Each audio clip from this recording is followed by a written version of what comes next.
Hold up.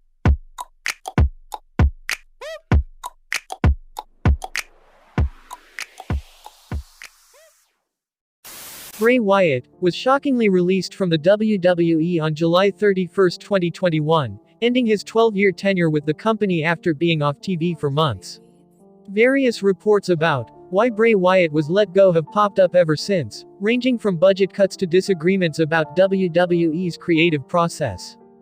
Ross Sapp dropped a new report on Fightful Select on Tuesday that gave a few more details about the situation. Sapp began by writing that Wyatt, Randy Orton, and others backstage were not happy with how their months-long angle culminated at WrestleMania 37.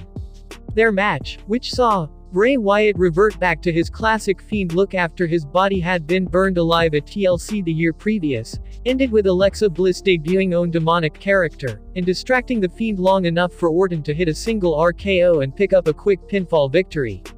On top of frustration with the booking, Bray reportedly spoke out about the burned version of the Fiend's suit being too heavy and cumbersome to wrestle in. Sapp then wrote that Wyatt pushing back against certain creative ideas caused a rift between himself and Vince McMahon. Numerous people backstage who said that Wyatt was outspoken when he thought creative was bad, and by the end, some felt Vince McMahon just didn't like him due to that, Sapp wrote. He concluded by writing the consensus within the company is that Wyatt's departure was not for the aforementioned budget cuts, as he was one of the company's biggest merchandise sellers. There's more issues other than just creative. Ringside News was told by a tenured source, who was very close to the situation, that Wyatt was difficult to get along with, and being outspoken was never an issue. We were additionally told that Bray Wyatt was hard to find when needed. Also, when he had time off due to medical, there was always an issue with his appointment. That led to even more frustration. Eventually, things came to a head and he was released. The idea that Wyatt was a money maker was also breached, because that label was a bit difficult to gauge at the time of his departure. To say he was a money maker is based on what formula, since we wasn't part of the company's return to live events. So, he was a money maker based solely on his merch, not as his contract level. Bray Wyatt's situation in WWE became one where the problems grew larger and larger, and he was eventually let go.